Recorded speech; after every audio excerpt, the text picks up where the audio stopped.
ha hilmaamina subscribe iyo like kala jibiya ummadana qasgaliya waxaan ka codsanaynaa gudoomiyaha baarlamaanka jamhuuriyadda Soomaaliland mudane Cabdiraxmaan Cabdilaahi Maxamed Cabdilaahi Cirro inaan weerar ku qaadin saaxiibada qaranka jamhuuriyadda Soomaaliland oo aanu ka farxin cadawga jamhuuriyadda Soomaaliland waxaanu gudoomiye Cirro waxaanu leenahay haddii aad danaynayso dalka iyo dadka يعني معارض نمد كل فوقان تنمانتا هذا وضع وقرن دمس يلا هذا تاغير اياش هذا وشوشي إن لو وريرو صاحب هذا Somaliland يدلكن مع القشق كولا حسبك وضاني قدومي عره تاغير اياشيس تاغير اياشو ده وحاي كم ظهراديان وودنك إماراتك عربته سفاردي سكوتها الله دالك لندن وعد ميل والبقوا عرفتين إعلامتها حقة تاغيرياشيسي سوق ليه وإلا مظهراديان تدوينها ريال حمر كاي لندن دقن وقو باقي مدحوينها صوماليا محمد عبد الله فرماتشو إنه يكون مظهرادان سفارده إماراتك عربته لندن si loo joojiyo maalgashiga dekada berbera iyo maalgashiga laga wado maxaan ku dhaxbaayay saldhiga military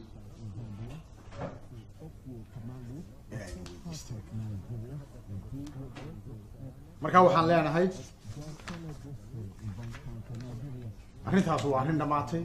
waa arrin lagu kala calaf qaaday waxaan leenahay sidaan hore u sheegay ninka ay tahay inuu ka mas'uul yahay sharci dejinta qaranka jamhuuriyadda Soomaaliland ee gudoomiyaha ka ah loo igmay 12 sanadood gudoomiyaha ka ah ee lagu maamuusayo lagu ixtiraamayo xilka uu qaranka jamhuuriyadda Soomaaliland u hayo waxaanu leenahay qodob dastuuri ah ayuu jibinayaa ummadda jamhuuriyadda Soomaaliland waa inay ka warhaysaa waa maxaan ku dhahdaa ka tidhaahda ka noqoy isaga iyo saaxiibadiisba waxaan intaa ku darayaa warar maalmahan dambe soconayay madaxweynaha jamhuuriyadda Soomaaliland mudane Axmed Maxamed Maxamuud Siilaanyo markuu dalka ka dhoofay waxa uu idin sheegay inuu hawlo u gaar ah u tagayo dalka London iyo dibadda haatan waxa uu ku sugan yahay magaalada London caafimaadkiisuna aad iyo aad ayuu fiican waxaanu ilaahay ka baryaynaa inuu inagu soo laabto isagoo caafimaad buuxa qaba cimri dheer ilaahay ayaan uga rajeynaa kuwa qaar baa oran doona cadaan muxuu wadan uu soo qaado wadan iyaga biiska soo dhigay ma fahamtay oo heerkii madaxweyne ilaa caafimaadkii madaxweynaha gaadhiyay oo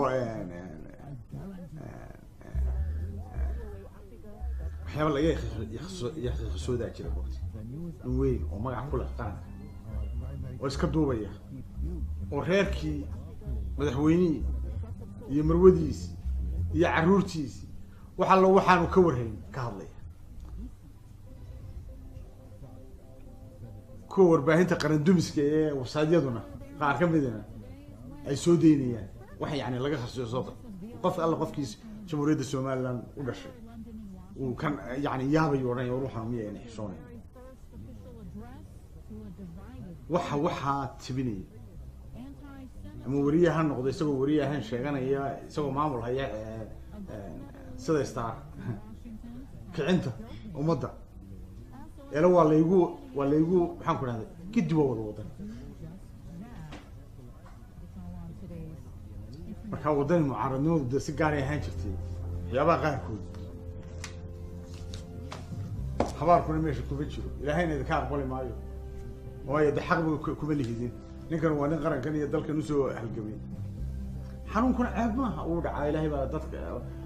keena laakiin waxay ka hadlayaan wax laga yahay Soomaaliya iska xishooda warbaahintuna waxyaabaha qaarkood ay baahinayaan ay ka xishoodaan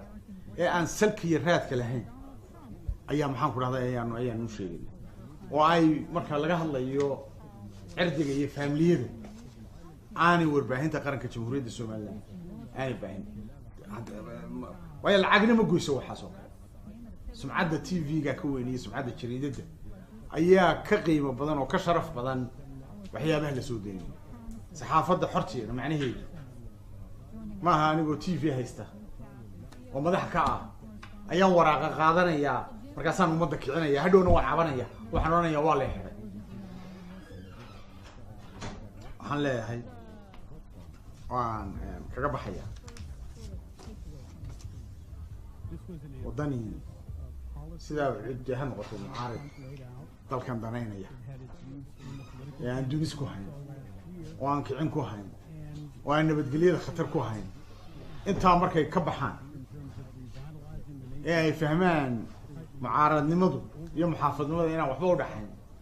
waxa u dhaxeeyaan ay tahay muxaafadkan in lagu ilaaliyo shuruucda qaranka jirta shuruucdaas markay soo baxana ciddii annagu de waa nigi sheegno waxaanu idhi haddii maalintii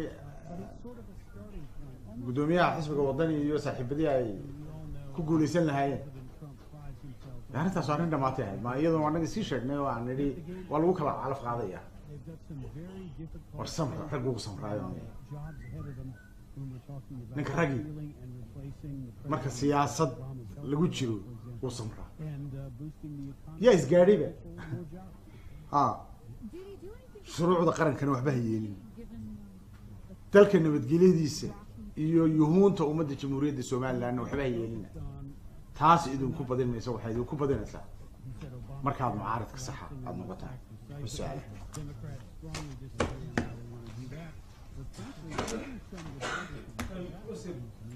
معي وخالد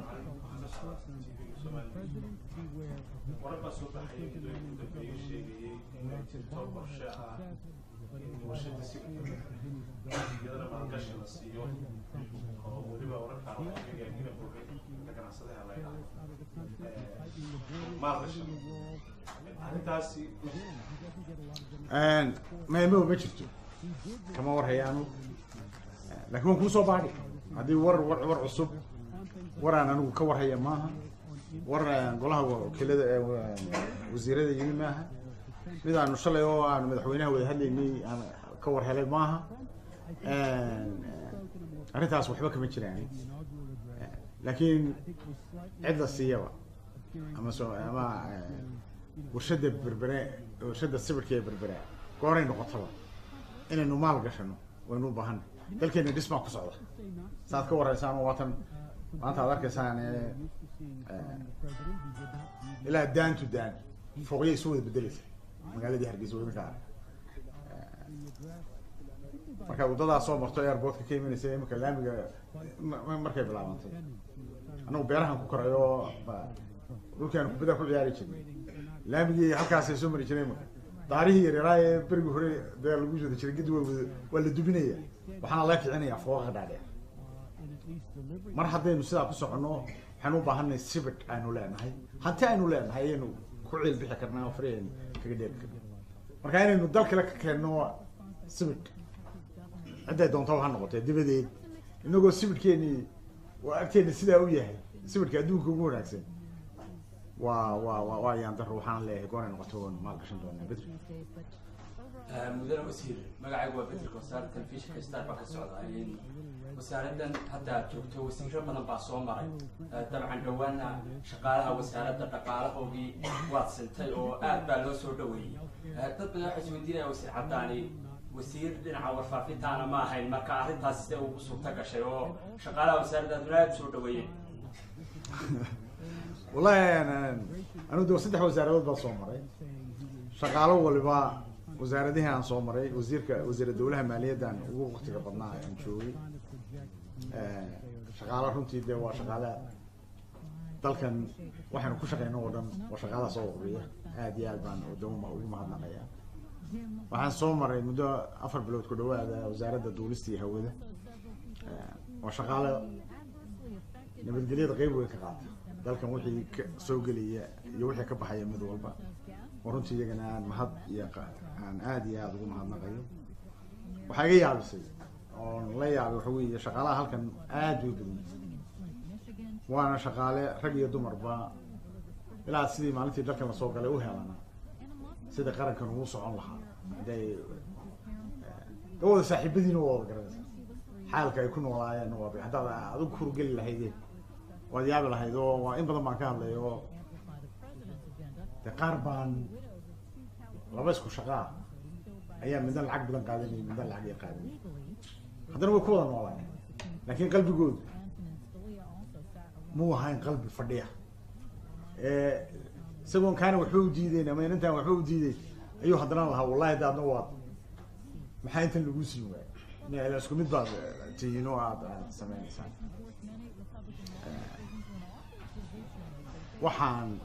markaan arkay cadaalad darrada caynkaasa way iga goonayd waan u sheegay inaan ka howlgeliya hawsha ilaahayna wuu noo fududeeyey iyaguna waxay ugu farxayaan ummadda waxaa deeqda waa cadaalad baa deeqda cadaaladdaas weli waanu wadnaayo yani 100%